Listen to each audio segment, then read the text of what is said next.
Good evening everyone. I hope you are all doing well. Welcome to T1 Academy Current Affairs classes. ఈ రోజు current affairs classes లో భాగంగా మనం news లో ఉన్న కొన్ని ముఖ్యమైన అంశాల గురించి మాట్లాడుకుందాం. అవేంటంటే coming on to the first topic for today, Lancet వాళ్ళు ఉన్నారు కదా. ఎస్, మరి ల్యాన్సెట్ వాళ్ళు బ్రెస్ట్ క్యాన్సర్ కి సంబంధించిన విషయం మీద ఒక కొత్త రిపోర్ట్ ని రిలీజ్ చేయడం జరిగింది. This Lancet is like A medical journal. Okay, ఇది ఒక మెడికల్ జర్నల్. మరి ఆ ల్యాన్సెట్ వాళ్ళు కొత్తగా బ్రెస్ట్ క్యాన్సర్ కి సంబంధించి ఒక రిపోర్ట్ రిలీజ్ చేశారు. మరి అందులో ఉన్న ఇంపార్టెంట్ పాయింట్స్ ఏంటో మనం ఇప్పుడు చూద్దాం. ఎగ్జామ్ పాయింట్ ఆఫ్ వ్యూలో రిపోర్ట్స్ అండ్ ఇండిసెస్ మీద క్వశ్చన్స్ వస్తూ ఉంటాయి కదా. ముఖ్యంగా యుఎన్ఓ వాళ్ళు రిలీజ్ చేసినాయి, డబ్ల్యూహెచ్ఓ వాళ్ళు రిలీజ్ చేసినాయి, యూనిసెఫ్ ఇలాంటి ఆర్గనైజేషన్స్ రిలీజ్ చేసిన వాటి మీద, ఆమ్నెస్టీ ఇంటర్నేషనల్, అలాగే ల్యాన్సెట్ వీళ్ళు రిలీజ్ చేసిన వాటి మీద ఎగ్జామ్ పాయింట్ ఆఫ్ వ్యూలో రిపోర్ట్స్ అండ్ ఇండిసెస్ లో చాలా సంవత్సరాలుగా క్వశ్చన్స్ రిపీట్ అవుతా ఉన్నాయి.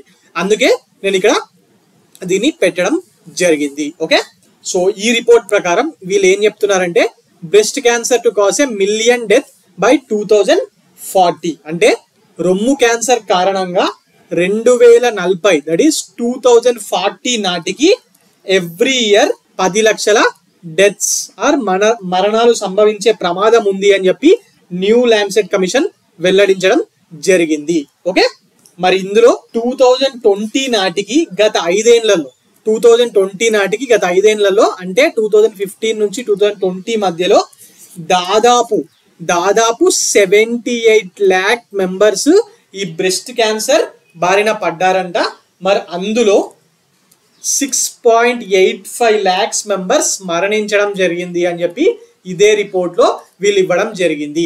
మరి ఈ రిపోర్ట్ లో ఇచ్చిన పాయింట్స్ ని మనకి ఎగ్జామ్ లో మళ్ళీ వీటినే ఇచ్చి which of the following statement is correct according to Lancet report అని చెప్పి అడగచ్చు. అందుకే ఈ పాయింట్స్ నేను ఇక్కడ ఇస్తున్నాను. By 2040 10 lakhs deaths will occur every year. Okay, ఏటా 10 లక్షల మరణాలు సంభవించే అవకాశం ఉందని వీళ్ళు చెప్పారు. ఇది రిపీట్ చేస్తున్నాను ఎందుకంటే మీకు ఎగ్జామ్ పాయింట్ ఆఫ్ వ్యూలో ఇంపార్టెంట్ అండి. ఒకవేళ ల్యాన్సెట్ రిపోర్ట్ మీద అడిగితే దీంతోనే స్టేట్మెంట్ స్టార్ట్ అవుతుంది. ఓకే, మరి 2015-20 మధ్యలో 78 lakhs మెంబర్స్ కి బ్రెస్ట్ క్యాన్సర్ వచ్చిందంట.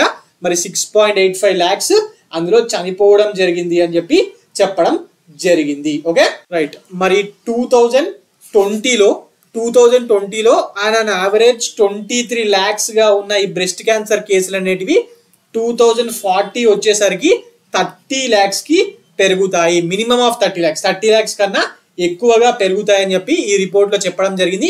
అండ్ ముఖ్యంగా ఈ బ్రెస్ట్ క్యాన్సర్ అనేది అల్ప ఆదాయ దేశాలలోనే ఈ వ్యాధి తీవ్రత అనేది చాలా ఎక్కువగా ఉంటుంది. అంటే ఎల్డిసి లీస్ట్ డెవలప్డ్ కంట్రీస్ ఉంటాయి కదా, ఆఫ్రికన్ నేషన్స్ అనుకోండి, పాకిస్తాన్ ఇలాంటి దేశాలు అనుకోండి, ఇలాంటి లీస్ట్ డెవలప్డ్ కంట్రీస్ లో ఈ కేసెస్ యొక్క తీవ్రత అనేది ఎక్కువగా ఉండే అవకాశం ఉందని చెప్పి ల్యాన్సెట్ వాళ్ళు వాళ్ళ రిపోర్ట్ లో చెప్పడం జరిగింది. ఓకే, అలాగే ఇప్పుడు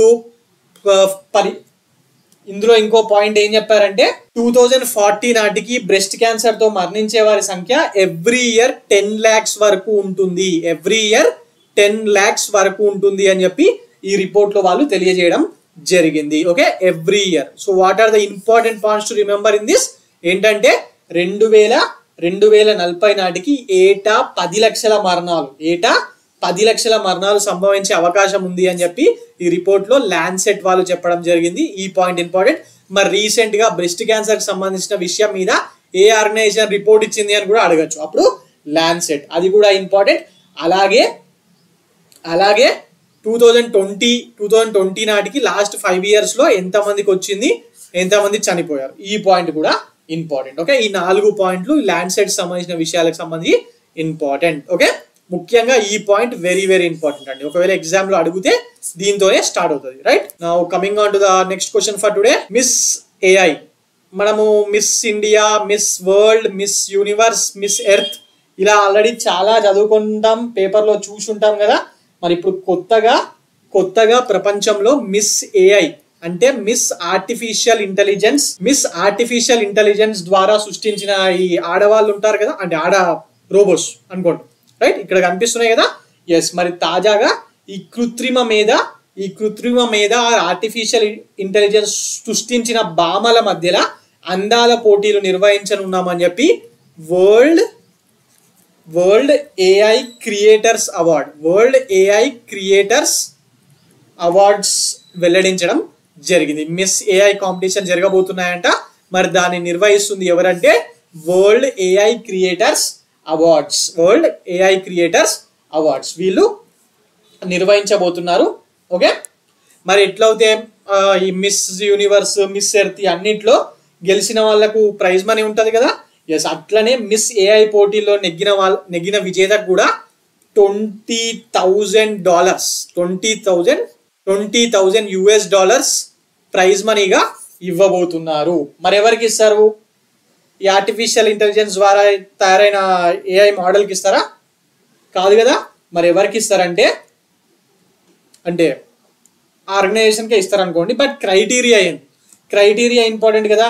మరి ఈ ఏఐ భామలకు సంబంధించి లుక్స్తో పాటుగా వీటి తయారీకి ఉపయోగించిన టెక్నాలజీ, ఏవైతే టెక్నాలజీ వాడారో ఈ మోడల్ని తయారు చేయడానికి ఆ టెక్నాలజీ, అలాగే సోషల్ మీడియాలో వీటి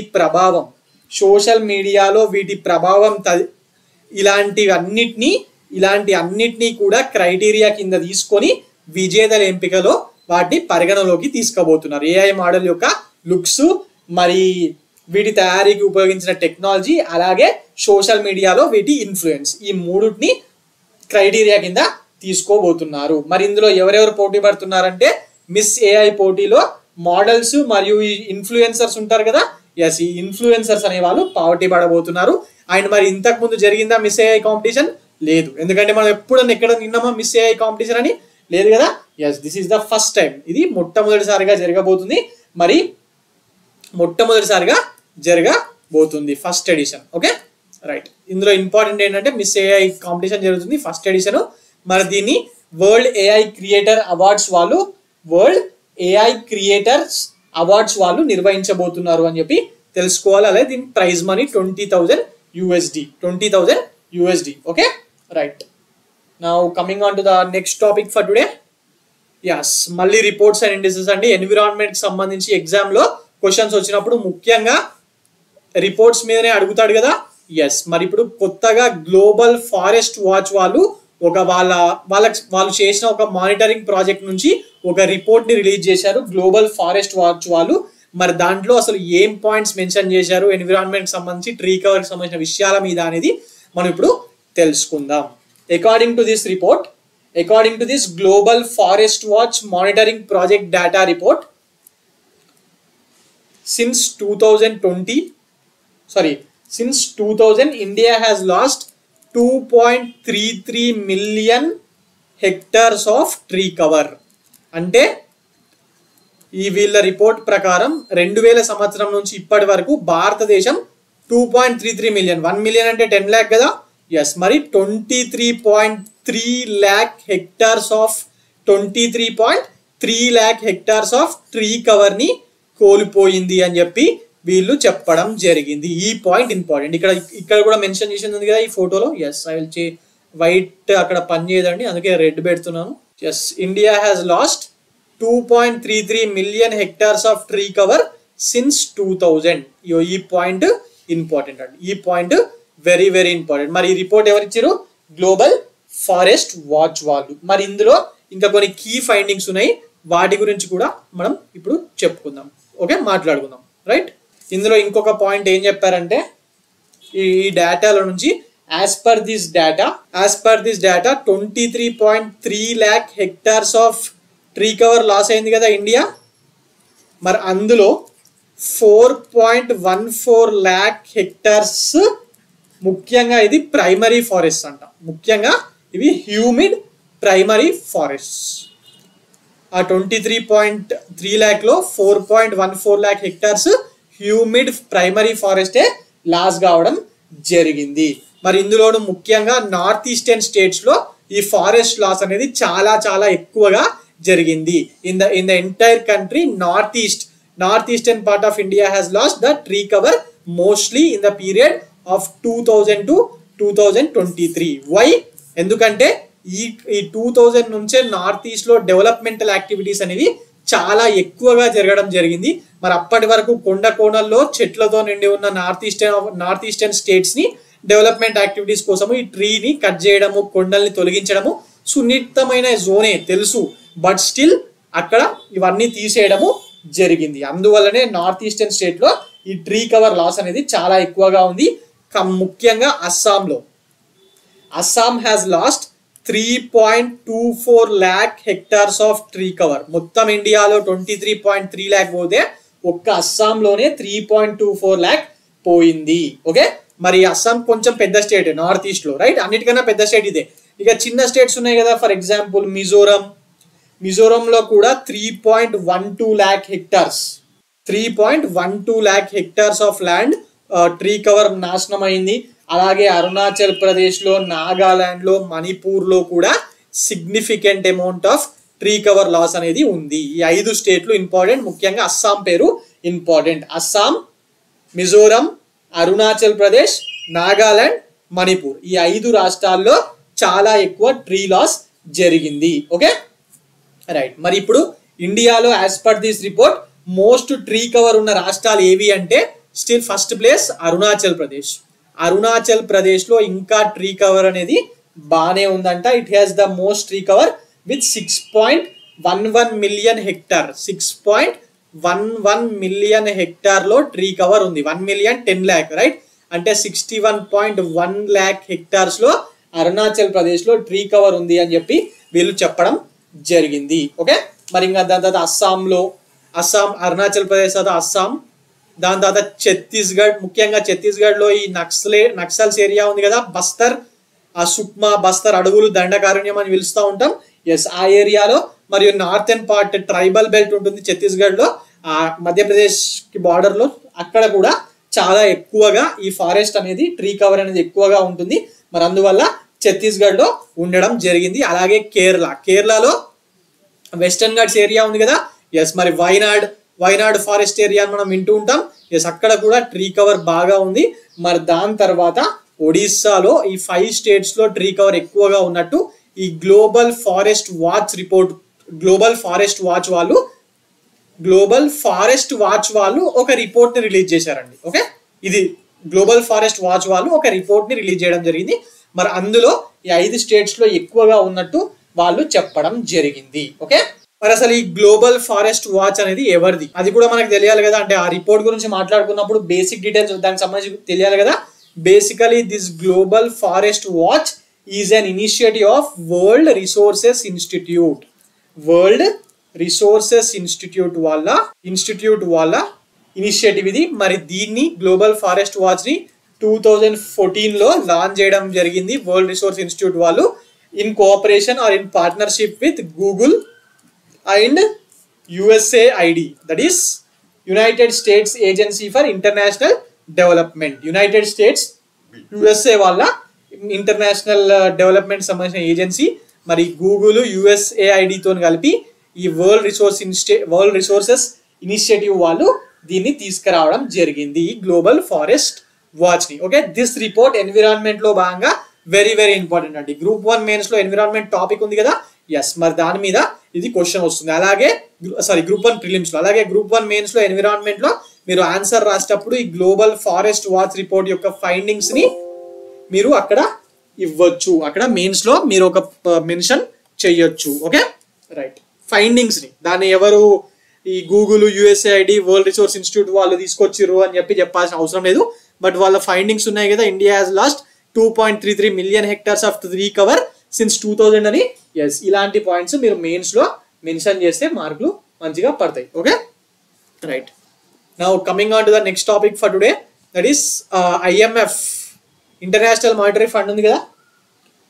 ఇంటర్నేషనల్ మానిటరీ ఫండ్ న్యూస్ లో ఉంది. ఎందుకంటే ఇంటర్నేషనల్ మానిటరీ ఫండ్ ఎండిగా ఎవరు బాధ్యతలు నిర్వహిస్తున్నారు? క్రిస్టలినా జియోర్జివా, రైట్. మరి ఆమెని మళ్ళీ ఇంకొక 5 years పాటు ఆమె పదవిని ఎక్స్టెండ్ చేయడం జరిగింది. Kristalina Georgieva. Okay, and she an economist from Bulgaria అండి. ఈమె బల్గేరియా దేశానికి చెందింది, famous economist.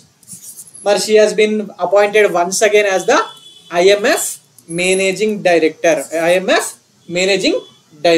Okay, IMF managing director పదవి 5 years పాటు ఉంటుంది. మరి ఇప్పుడు మీరు సెకండ్ టైం ఎక్స్టెండ్ చేశారు కాబట్టి మొత్తంగా ఈమె 10 సంవత్సరాలు ఈ పదవిలో ఉండబోతుంది. ఓకే, మరి ఈమెని ఫర్ ద ఫస్ట్ టైం 2019లో IMF MDగా అపాయింట్ చేయడం జరిగింది. She is the 12th managing director of IMF. Okay right, ఇక ఈమె గురించి మాట్లాడుకుంటే ఈమె IMFకి MDగా రాకముందు వరల్డ్ బ్యాంక్లో ఎన్విరాన్మెంటల్ ఎకానమిస్ట్గా పనిచేసింది. దాని తర్వాత యూరోపియన్ కమిషన్ ఉంది కదా, యూరోపియన్ కమిషన్ కూడా వైస్ ప్రెసిడెంట్గా పనిచేయడం జరిగింది. ఓకే రైట్, అండ్ ఈమెకు వచ్చిన కొన్ని అవార్డ్స్ ఉన్నాయి. ఇప్పుడు ఈమె న్యూస్లో ఉంది కాబట్టి ఈమె మీద ఒకటే క్వశ్చన్ ఇచ్చి వదిలేస్తలేడు కదా, పాయింట్స్ ఇస్తుండే కింద. రైట్, మరి రీసెంట్గా ఈమెకు కొన్ని అవార్డ్స్ వచ్చాయి.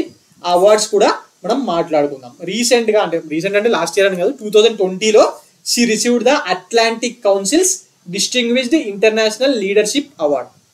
అట్లాంటిక్ కౌన్సిల్ వాళ్ళు ఇచ్చే ఇంటర్నేషనల్ లీడర్షిప్ అవార్డ్ని 2020లో ఈమెకు రావడం జరిగింది. మరి ఎందుకోసం ఇచ్చారంటే because of her career in public services. Okay right, మరి బేసిక్ క్రిస్టియానా జార్జివా మళ్ళీ అపాయింట్ అయింది అని చెప్పి గుర్తుపెట్టుకోండి, సరిపోతుంది. And she is the second women to head IMF chief గా బాధ్యతలు నిర్వహించిన రెండవ మహిళ. మరి ఫస్ట్ మహిళ ఎవరు? ఇది మీకు హోంవర్క్ అండి, ఓకే రైట్. ఆమె కూడా చాలా ఫేమస్ అండి, ఆమె పేరు కూడా చాలా ఫేమస్. ఆమె 2011 నుంచి 2019 వరకు ఆమె IMFకి MDగా చేసింది. దాని తర్వాత ఈమె వచ్చింది. మరి ఈమె కన్నా ముందున్న ఆమె కూడా చాలా ఫేమస్. ఒకసారి చూడండి. ఎందుకు చెప్తున్నానంటే లాస్ట్ టైము TSPSC గ్రూప్ 1 2.0లో అనుకుంటా మనం UNO చీఫ్ అనగానే ఇప్పుడున్న పేరు గుర్తుపెట్టుకుంటాం రైట్. కానీ last time match the following లో 5 UNO చీఫ్ల పేర్లు ఇచ్చి వాళ్ళకి సంబంధించిన విషయాల మీద మ్యాచ్ ద ఫాలోయింగ్ అడిగాడు, అంటే పాత వాళ్ళకి కూడా తెలియాలి అని. సో అందుకే మీకు ఇక్కడ దాని హోంవర్క్ కింద ఇస్తున్నాను. చాలా ఫేమస్ పేరు, ఒకసారి చూడండి. ఇక ఇప్పుడు మనము ఇప్పటి వరకు IMF MD గురించి మాట్లాడుకున్నాం కాబట్టి some basic details related to IMF యొక్క మేనేజింగ్ డైరెక్టర్ ఎవరు?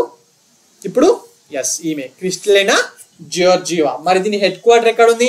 IMF head quarter is in USA లోని Washington DC. USA capital city Washington DC ఉంది కదా, ఆ వాషింగ్టన్ DC కేంద్రంగా IMF నడుస్తుంది. మరి దీన్ని ఎప్పుడు ఎస్టాబ్లిష్ చేశారు? దిస్ వాజ్ ఎస్టాబ్లిష్డ్ ఇన్ 1944లో ఈ బ్రెంటన్ వుడ్స్ కాన్ఫరెన్స్ అని మనం ఇండియన్ ఎకానమీలో చదువుతాం కదా, ఇండియన్ అండ్ వరల్డ్ ఎకానమీలో చదువుతూ ఉంటాం. బ్రెంటన్ వుడ్ కాన్ఫరెన్స్ 1944 USA లో జరిగిందని. మరి దాని తర్వాతనే దీన్ని ఎస్టాబ్లిష్ చేయడం జరిగింది. మరి IMF లో మొత్తంగా 190 దేశాలు 190 కంట్రీస్ మెంబర్స్ గా ఉండడం జరిగింది. Okay right, now coming on to the next topic for today. ఒక ఇంపార్టెంట్ బుక్ ఉందండి న్యూస్ లో, ఎగ్జామ్ లో అడిగే చాయిస్ ఉంది, చెప్పలేము. ముఖ్యంగా సెంట్రల్ గవర్నమెంట్ ఎగ్జామ్స్ లో అడుగుతారు, TSPSCలో APPSCలో కూడా బుక్స్ మీద క్వశ్చన్స్ వస్తున్నాయి కాబట్టి ఇది ఇక్కడ ఇచ్చాను. ఈ బుక్ ఏంటంటే maker of modern Goa, the untold story of Pratap Singh Rane. Book పేరు maker of modern Goa, the untold story of Pratap Singh Rane. మరి దీన్ని ఎవరు రాశారంటే ఆయన భార్య అయిన విజయదేవి రాణే గారు రాయడం జరిగింది. Okay, so basically this is the biography of famous ex-chief minister of Goa, former CM of Goa యొక్క జీవిత చరిత్ర ఇది. ఓకే రైట్, దీని రూపా పబ్లికేషన్ వాళ్ళు పబ్లిష్ చేయడం జరిగింది. సో ఈయన సీఎం గానే కాకుండా 50 years పాటు పాలిటిక్స్ లో ఉన్నాడు అండ్ 11 consecutive times ఎమ్మెల్యేగా గెలుపొందడం జరిగింది. ఒక్కసారి ఎమ్మెల్యే అవుతేనే జీవితాలు సాధించేసాం అనుకునే దగ్గర ఈయన 11 సార్లు ఎమ్మెల్యేగా గెలిచాడంట. And he also holds the record of longest serving CM of Goa. Okay right, recent గా ఇంకొక బుక్ గురించి కూడా నేను చెప్పాను ఒక 2-3 రోజుల కింద, అది కూడా చాలా ఇంపార్టెంట్ అండి, మళ్ళీ ఇక్కడ గుర్తు చేస్తున్నాను. ఆ బుక్ పేరు ఏంటి? ది ఐడియా ఆఫ్ డెమోక్రసీ అనే బుక్ రీసెంట్ గా రిలీజ్ అయింది. This was written by whom, ఎవరు రాశారని చెప్పాను ఆ రోజు క్లాస్ లో మాట్లాడుతున్నప్పుడు, శామ్ పిట్రోడా. శామ్ పిట్రోడా, ఈయన అసలు పేరు సత్యనారాయణన్ గంగారాం పిట్రోడా. మరి ఈయనని ఇప్పుడు శామ్ పిట్రోడా అని పిలుస్తున్నారు. సో బేసికలీ ఈ బుక్ ని ఆయనే రాయడం జరిగింది. మరి ఈ శామ్ పిట్రోడా మన ఇండియాలో టెలికమ్యూనికేషన్ రెవల్యూషన్ ఈయన ద్వారానే వచ్చింది. ఓకే, మరి ఈ బుక్ లో ఐడియా ఆఫ్ డెమోక్రసీ బుక్ లో ఆయన ఏం చెప్పాడంటే, he expressed some concerns about the state of democracy and potential challenges to the democracy in countries like India and USA దేశాల్లో డెమోక్రసీకి ఉన్న ఛాలెంజెస్ సంబంధించిన విషయాల మీద ఈ బుక్ లో ఆయన తన కన్సర్న్స్ ని వెల్లడించడం జరిగింది. Okay, Sam Pitroda very very important అండి. ఆయన వల్లనే మన దేశంలో మనం ఇప్పుడు మొబైల్ టెక్నాలజీ అని వాడుతున్నాం కదా. ఒక రకంగా రాజీవ్ గాంధీ గారు ఈయనను తీసుకొచ్చి పెట్టిన తర్వాతనే ఈయన టైంలోనే ఈ mobile phones revolution or telecom revolution అనేది మన దేశంలో రావడం జరిగింది. ఓకే, అండ్ ఈయనకు పద్మభూషణ్ అవార్డు కూడా ఇచ్చారు 2009 లో. Okay, right. So now coming on to the next topic for today, that is ISKCON వాళ్ళు ఒక పెద్ద టెంపుల్ కడుతున్నారండి. ఎక్కడ కడుతున్నారంటే ఉత్తరప్రదేశ్ లోని బృందావనంలో ఆర్ వృందావన్ ఏదన్నా ఒకటే అండి, అక్కడ కడుతున్నారు. మరి ఇస్కాన్ వాళ్ళు కడుతున్నారంటే అది ఏం టెంపుల్ అయి ఉంటది? ఇస్కాన్ అసలు ఎవరి టెంపుల్ నిర్వహిస్తూ ఉంటది? శ్రీకృష్ణ భగవానుడి కదా. మనం ఇప్పుడు సికింద్రాబాద్ పోతుంటే సికింద్రాబాద్ రైల్వే స్టేషన్ నుంచి జేబీఎస్ పోయే దారిలో కూడా ఉంటది కదా ఇస్కాన్ టెంపుల్ లెఫ్ట్ సైడ్ లో. ఎస్, మరి ఇప్పుడు బృందావన్ లో 70 అంతస్తుల భవనాన్ని 70 స్టోరీస్ టెంపుల్ ని వీళ్ళు కట్టబోతున్నారంట. మరి ఇస్కాన్ యొక్క ఫుల్ ఫామ్ ఏంటంటే international Krishna Chaitanya society. Okay, అంతర్జాతీయ కృష్ణ చైతన్య సమాజం అని చెప్పి దీన్ని అంటూ ఉంటారు. మనం ఇస్కాన్ అనేది అవుతూ ఉంటాం కదా. ఎస్, మరి దీని ఫుల్ ఫామ్ అంతర్జాతీయ కృష్ణ చైతన్య సమాజం. ఓకే, మరి వీళ్ళు ఈ 70 ఫ్లోర్డ్ టెంపుల్ ని 62 ఎకర్స్ లో 213 మీటర్స్ హైట్ లో బృందావన్ చంద్రోదయ మందిర్, ఇక్కడ ఉంది కదా చంద్రోదయ మందిర్. ఎస్, బృందావన్ చంద్రోదయ మందిర్ అనే పేరిట ఈ ఆలయాన్ని నిర్మిస్తున్నారు. ఇందులో గుర్తుపెట్టుకోవాల్సింది ఏంది, ఎంత మీటర్ల హైట్ ఉంది, ఎన్ని ఎకరాలు, ఏం పెద్ద ఏం అవసరం లేదు. ఇది యూపీలో ఎగ్జామ్ లో జరిగితే అడగచ్చు, కానీ మన దగ్గర ఏం అడగరు. మన దగ్గర ఏమని అడగచ్చు అంటే రీసెంట్ గా పెద్ద టెంపుల్ శ్రీకృష్ణ భగవానుడికి ఎవరు కట్టించారు, లేకపోతే ఇస్కాన్ వాళ్ళు న్యూస్ లో ఉన్నారు కాబట్టి ఆ ఇస్కాన్ కి సంబంధించిన పాయింట్స్ ఇచ్చి అందులో భాగంగా రీసెంట్ గా బృందావన్ లో వీళ్ళు టెంపుల్ కట్టించడం జరిగింది. అది కరెక్టా తప్ప ఇలాంటివి వస్తాయి. మరి దీనికోసము $80 మిలియన్ ఖర్చు చేస్తున్నారంట. $80 మిలియన్ ఖర్చు చేస్తున్నారు. ఓకే, మరి ఇది దేశంలోని అతిపెద్ద ఆలయాల్లో ఒకటిగా నిల్వనుంది.